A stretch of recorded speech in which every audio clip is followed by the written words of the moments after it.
So here we are in the propagating house. On your left-hand side there, which is your right-hand side, we have the mist bench. Here it is, just going off on cue. Look at that. Wonderful. Actually very moist. But it does that intermittently in the hope of keeping things turgid. It doesn't always work, but so that's the idea. This side we have the same thing but without the mist bench. But I have misters if I need to use them, but I got them turned off. So it's just warm. It's temperature controlled to about 15 to 16 degrees, so they keep a nice warm base. And that's it. That's my Centaurea maritima. And they will take probably about a month before they've rooted through. I'd just like to show you this because, well, let's start here. This is a tray of little pelargonium cuttings that I took about 4 or 5 days ago, no more, but you can see they look quite turgid and quite perky. And they're just on there. I call it hatching. And here's some that I did a month ago. Oh. And you can see the difference, and you soon see that they're rooted because you give them a little tug and they don't come out. Oh, look! And if they're really rooted well, you see there's a tiny little root coming through the bottom there. So you know that they're safe.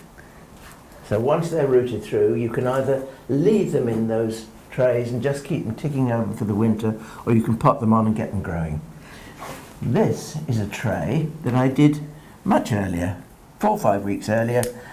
It's a tray of a plant called Ageratum petiolatum, and it's a tall ageratum that was originally grown for the cut flower trade, but we like it because it mingles and it has those lovely cushions of little purpley blue flowers on it. So that's that done. Can I ask a question about something over here I've spotted? Because if you take cuttings, I mean, obviously, as the plant takes up moisture, sometimes it will sort of push stuff out, it will push leaves or flowers out. Now, what happens if you take a cutting and then it ends up with flowers on it?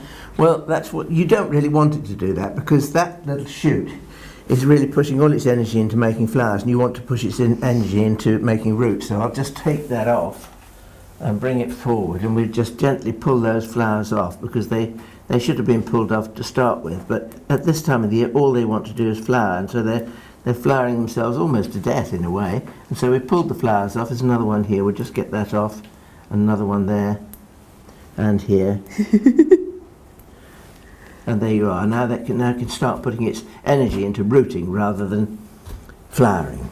Now there's something in here I want to just show you. It doesn't really look exciting, but to a silly old fool like me it is exciting, because this is a plant called Cobia springlii. Now we're all familiar with probably Cobia scandens, which has those big nodding purple or white flowers, greeny white flowers on, which is a summer flowering but tender perennial.